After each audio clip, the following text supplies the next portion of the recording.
Hello అండి, welcome to our channel. ఎలా ఉన్నారు? నేనైతే చాలా బాగున్నాను. Welcome to lucky Chinnu vlogs.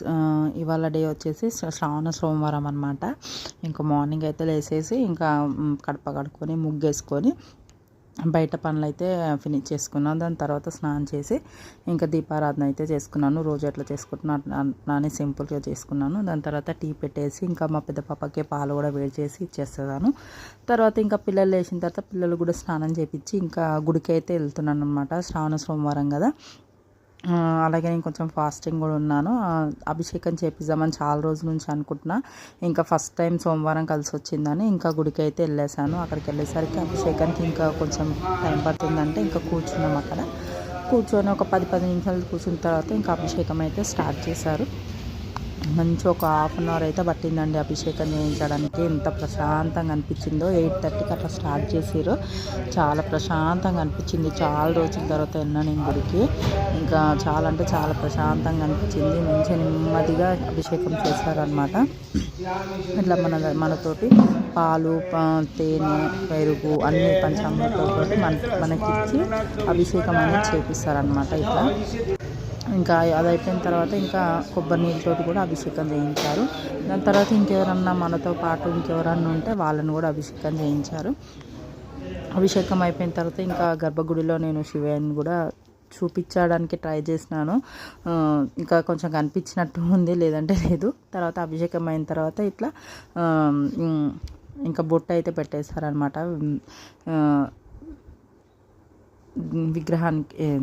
లింగానికి. ఇంకా దాని తర్వాత ఇంకా అక్కడ ఉండేవాళ్ళు ఇంకా స్పెషల్ పూజ కూడా చేస్తున్నారు.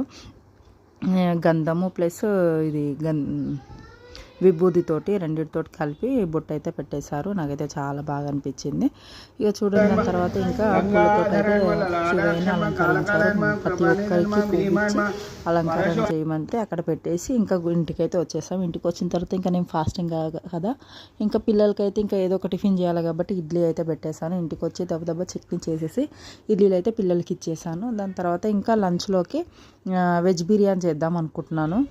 ఇంకా లంచ్లోకి అయితే వెజ్ బిర్యానీ చేద్దామని దానికి ప్రిపరేషన్ అన్నీ చేస్తున్నాను అనమాట. దాని తగ్గట్టు వెజిటేబుల్స్, కొత్తిమీర, పుదీనా, ఆనియన్స్, ఆలుగడ్డ, క్యారెట్ అన్నీ కట్ చేసి రెడీగా పెట్టుకున్నాను. ఇంకా ఈసారి కుక్కర్లో చేద్దాం అనుకుంటున్నాను. కుక్కర్లో వెజ్ బిర్యానీ ఎప్పుడూ ట్రై చేయలేదు. నేను కూడా ఫస్ట్ టైం ట్రై చేస్తున్నాను. బాగా వస్తుంది అని అనుకుంటున్నాను. దాన్ని బట్టి చూడాలి. ఇంకా కుక్కర్ అయితే పెట్టేసుకొని కొంచెం ఆయిల్ వేసుకొని, కొంచెం ఆయిల్ అయితే ఎక్కువనే పోసుకున్నాను. దాంట్లో గరం మసాలా మెటీరియల్స్ ఉంటాయి కదా, అవి వేసుకోవాలి అన్నీ. అంటే జాజీరా, అదే లవా, పట్టా అవన్నీ వేసేసుకున్నాను. దాని తర్వాత పచ్చిమిర్చి కూడా వేసుకున్నాను. అవి మంచిగా కొంచెం ఫ్రై అయిన తర్వాత కొన్ని ఆనియన్స్ కూడా వేసుకున్నాను. దాని తర్వాత క్యారెట్ కూడా వేసుకున్నాను. ఇవన్నీ కొంచెం ఫ్రై అయిన తర్వాత ఇంకా ఆలుగడ్డ కూడా వేసుకున్నాను. ఆలుగడ్డ కూడా కొంచెం ఫ్రై అయిన తర్వాత అంటే ఆయిల్లో కొంచెం మంచిగా కుక్ అయ్యేంత వరకు కూడా పెట్టేసుకోవాలి. ఇంకా పెట్టేసుకున్న తర్వాత కొంచెం ఉప్పు వేసుకున్నాను. ఉప్పు అయితే వేసుకున్నాను. ఉప్పు కూడా కొంచెం వేసుకుంటే మనకి కొంచెం ఫ్రై అవుతుంది.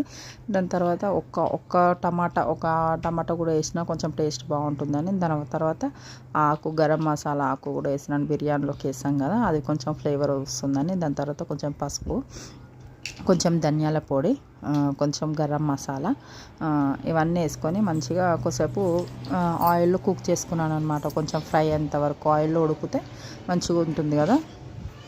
నేను కూడా ఇది వీడియోలో చూసే తీస్తున్నాను, చాలా వీడియోలు. ఎందుకంటే నేను కూడా ఎప్పుడు ఇలా ఈ రెసిపీ అనేది ట్రై చేయాలి, ఫస్ట్ టైం చేస్తున్నాను. దాని తర్వాత కొత్తిమీర, పుదీనా, కరివేపాకు అన్నీ కూడా అందులో వేసుకొని కొంచెం కుక్ అయ్యేంత వరకు కూడా ఉంచుకోవాలి. అంటే ఆయిల్లో మంచిగా కుక్ అయ్యేంత వరకు. దాని తర్వాత కొంచెం కారం, అంటే మనం తినే కారాన్ని బట్టి. దీంట్లోకి ఏదైనా కర్రీ వండుకుంటే కొంచెం తక్కువ వేసుకుంటే బాగుంటుంది కారము. నేను ఇట్లాగో ఏం కర్రీ చేయట్లే కాబట్టి, ఉత్తర రైసే కాబట్టి కొంచెం కారం అట్లాగా కొంచెం ఎక్కువనే వేసిన. దాని తర్వాత కొంచెం దీంట్లో కస్తూరి మేతి అనేది కూడా చించేసాను, బాగుంటుందని. అవి కూడా ఒక 5 మినిట్స్ మంచిగా అన్ని ఆయిల్లో ఉప్పు, కారం అన్నీ పట్టేంత వరకు కూడా ఒక 5 నిమిషాలు కుక్ చేసుకోవాలి ఆయిల్లో. దాని తర్వాత ఒక చిన్న పెరుగు ప్యాకెట్, అంటే ఒక కప్ సైజు మనం తీసుకునే రైస్ని బట్టి దాన్ని కొంచెం పెరుగు తీసుకొని దాంట్లో కలిపేసుకొని ఇది కూడా మంచి ఒక అది కుక్ అంతవరకు పెరుగు కూడా పచ్చితనం అంతా పోయేంత వరకు ఒక 5 మినిట్స్ కుక్ చేసుకోవాలి. చూడండి కలర్ అయితే నాకు ఇట్లా వచ్చింది. నా కలర్ అయితే బాగా వచ్చింది. స్మెల్ కూడా చాలా బాగా వచ్చిందండి. ఆ పెరిగేయంగానే ఆ ఫ్లేవర్ అనేది ఇంకా చాలా బాగా అనిపించింది నాకైతే. ఇలా బాగుంటుందిరా అనుకున్నాను. ఇంకా అలానే వచ్చింది. దాని తర్వాత రైస్ అనేది నేను ఒక హాఫ్ అన్ అవర్ ముందే ఒక 15-20 మినిట్స్ అలా నేను నానబెట్టుకున్నాను.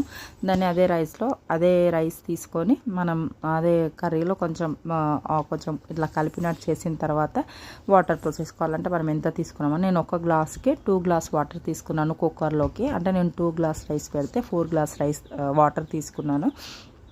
ఇంకా ఇట్లా కలిపేసుకున్న తర్వాత వాటర్ అయితే పోసేసుకోవాలి. చెప్పాను కదండి ఇప్పుడు ఏ కొలతతో నేను పోసాను వాటర్, అదే కొలతతో నేను వాటర్ అయితే పోసాను. ఇంకా వాటర్ అయితే పోసేసుకున్నాను. ఇంకా వాటర్ పోసినాక 3 విజిల్స్ వచ్చిన తర్వాత నేను ఆఫ్ చేశాను. 3 విజిల్స్ ఎక్కువ అండి, మరి ఎక్కువ పెట్టేస్తే మెత్తగా అయిపోతుంది అనమాట. నేనైతే ఇది ఫస్ట్ టైం ట్రై చేశాను. నాకైతే చాలా బాగా వచ్చింది రైస్ అనేది. మీరు కూడా కంపల్సరీ ట్రై చేయండి. ఒకవేళ నచ్చితే ప్లీజ్ కామెంట్ చేయండి. అలాగే ఈ వీడియోకి ఒక లైక్ ఇవ్వండి. ఎవరన్నా ఫస్ట్ టైం మన వీడియో చూస్తే కంపల్సరీ ఒక లైక్ ఇవ్వండి. ప్లస్ సబ్స్క్రైబ్ కూడా చేసుకోండి. ఇంకా ఇట్లాంటి వీడియో కోసం కంపల్సరీగా సబ్స్క్రైబ్ చేసుకోండి. ఇంకా 3 విజిల్స్ అయితే నేను పెట్టేశాను. ఇంకా 3 విజిల్స్ అయిపోయిన తర్వాత ఇంకా ఓపెన్ చేసిన తర్వాత చూడండి రైస్ అనేది ఎలా వచ్చిందో. నాకైతే బాగా వచ్చింది. అంటే పొడిలాగా ఇట్లా మెత్తగా కాకుండా బాగా వచ్చింది. ఇది ఏంటంటే దీని నిండా అయిపోయింది కాబట్టి నేను వేరే డేక్షలో తీసాను. అదంతా చూడండి ఇట్లా వచ్చింది. కలర్ కానీ ఆ రైస్ అనేది బాగా వచ్చింది. ఆయన అయితే చాలా బాగుంది అన్నారు. ఇంకా నేను ఫాస్టింగ్ ఉన్నా కాబట్టి మధ్యాహ్నం 12 తర్వాత ఒక పూట భోజనం కాబట్టి 12 అయిపోయిన తర్వాత ఇదే అన్నం నేను తినేసాను అనమాట. Thank you.